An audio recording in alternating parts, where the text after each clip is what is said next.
Pada kesempatan ini kami akan membagikan informasi tentang adab bersin dan menguap menurut Islam.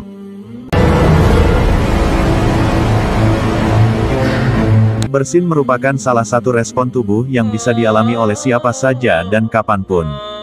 Bagi kita yang beragama Islam sebaiknya mengetahui adab bersin karena hal ini telah diterangkan dalam hadis Rasulullah Sallallahu Alaihi Wasallam. Menurut informasi dari berbagai sumber, bersin terjadi ketika ada sesuatu yang terasa menggelitik di hidung. Bersin atau yang juga disebut sebagai sternutasi adalah cara tubuh menghilangkan iritasi dari hidung. Lalu, apa saja adab bersin dalam Islam yang sebaiknya kita ketahui? Perkara bersin memiliki aturan tersendiri dalam agama Islam. Oleh karena itu, seorang muslim dianjurkan untuk menerapkan adab bersin berikut ini. 1. Menutup mulut dan mengecilkan suara. Ketika akan bersin, disarankan untuk menundukkan kepala, tutupi wajah, dan cobalah untuk melakukannya setenang mungkin. Bersin dengan keras adalah tindakan yang tidak dianjurkan Islam. Hal tersebut berdasarkan hadis dari Abu Hurairah radhiyallahu anhu yang artinya, bahwasanya apabila Nabi Shallallahu Alaihi Wasallam bersin, beliau Shallallahu Alaihi Wasallam menutup wajah dengan tangan atau kainnya sambil merendahkan suaranya. Hadis riwayat Al-Tirmidzi. Dalam hadis lainnya, Nabi Shallallahu Alaihi Wasallam bersabda yang artinya, jika salah seorang di antara kalian bersendawa atau bersin, maka jangan mengeraskan suara dengan keduanya.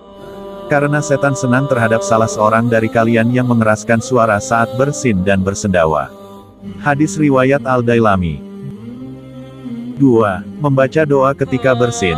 Islam menganjurkan para umatnya untuk membaca doa ketika bersin. Adapun doa yang diucapkan berbunyi, Alhamdulillah, yang artinya segala puji bagi Allah. Hal ini sebagai bentuk rasa syukur kepada Allah Subhanahu wa Ta'ala atas diberikannya bersin karena bersin merupakan respon dan upaya tubuh terhadap benda asing penyebab sakit. Sebagaimana sabda Rasulullah Sallallahu Alaihi Wasallam yang artinya, apabila seorang di antara kalian bersin maka ucapkanlah Alhamdulillah, dan hendaklah orang yang mendengarnya menjawab dengan Yarhamukallah, dan bila dijawab demikian maka balaslah dengan ucapan Yahdikumullah wa yuslihu balakum. Hadis riwayat Bukhari. 3. Menjawab doa bersin. Ketika seorang muslim mendengar saudaranya bersin dan mengucapkan Alhamdulillah, maka dianjurkan baginya untuk mendoakan. Meski orang yang bersin tersebut tidak terlihat di depan mata secara langsung. Dari Abu Hurairah radhiyallahu anhu bahwa Rasulullah Shallallahu Alaihi Wasallam bersabda, hak seorang muslim terhadap sesama muslim ada 6, yaitu bila engkau berjumpa dengannya ucapkanlah salam, bila ia memanggilmu penuhilah, bila dia meminta nasihat kepadamu nasihatilah, bila dia bersin dan mengucapkan Alhamdulillah bacalah Yarhamukallah, artinya semoga Allah memberikan rahmat kepadamu, bila dia sakit jenguklah, dan bila dia meninggal dunia hantarkanlah jenazahnya. Hadis riwayat Bukhari dan Muslim. Jika sebagian dari mereka sudah menjawab doa orang yang bersin pada suatu perkumpulan, maka tidak wajib bagi yang lain untuk mendoakan. Meski demikian, seluruh orang yang mendengar bersin hendaknya ikut menjawabnya dengan membaca doa bersin. Mendoakan orang yang bersin ini hendaknya terus dilakukan, jika mereka bersin berturut-turut setidaknya hingga 3 kali. Apabila orang yang bersin itu menambah jumlah bersinnya lebih dari 3 kali, maka tidak perlu dijawab dengan ucapan Yarhamukallah. Hal ini berdasarkan sabda Rasulullah Shallallahu Alaihi Wasallam yang artinya, apabila salah seorang di antara kalian bersin, maka bagi yang duduk di dekatnya setelah mendengarkan ucapan Alhamdulillah, menjawabnya dengan ucapan Yarhamukallah. Apabila dia bersin lebih dari 3 kali berarti ia sedang terkena flu dan jangan engkau beri jawaban Yarhamukallah setelah 3 kali bersin. Itulah tadi adab-adab bersin menurut Islam. Lantas bagaimanakah adab menguap dalam Islam? Tak hanya perkara bersin, Islam juga telah mengatur adab menguap. Ketika kamu ingin menguap, dianjurkan untuk menahannya. Dengan cara tetap mengatupkan kedua bibir atau menahannya dengan tangan. Dalam hal ini, tangan yang dianjurkan adalah tangan kanan. Hal ini diterangkan dalam sebuah hadis yang berbunyi, menguap itu datangnya dari syaitan.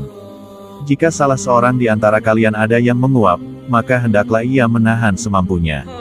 Hadis riwayat Bukhari dan Muslim. Namun, apabila kamu tidak kuasa menahan kantuk dan sangat ingin menguap, hendaklah menutup mulut agar tidak terbuka terlalu lebar. Sebagaimana yang telah tertera dalam hadis yang artinya, Apabila salah seorang di antara kalian menguap maka hendaklah menutup mulut dengan tangannya karena syaitan akan masuk ke dalam mulut yang terbuka. Hadis riwayat Muslim. Dalam hadis lainnya, dari Abu Hurairah radhiyallahu anhu, Nabi Shallallahu alaihi wasallam bersabda, "Sesungguhnya Allah menyukai bersin, dan tidak menyukai tasawuf atau menguap. Jika seseorang bersin maka ucapkanlah hamdalah, dan merupakan hak baginya terhadap setiap muslim yang mendengarnya untuk bertasimit. Adapun menguap, itu dari setan. Maka hendaknya ia menahannya sebisa mungkin. Jika ia menguap sampai mengeluarkan suara, maka syaitan pun tertawa." Hadis riwayat Bukhari dan Muslim. Itulah adab bersin dan menguap yang dijelaskan dalam agama Islam. Sudah tidak bisa dipungkiri lagi bahwa Islam merupakan agama yang sempurna karena segala sesuatunya telah diatur sesuai syariat. Jadi, marilah kita ajarkan dan biasakan kepada anak-anak kita untuk menerapkan adab-adab ini. Semoga bermanfaat.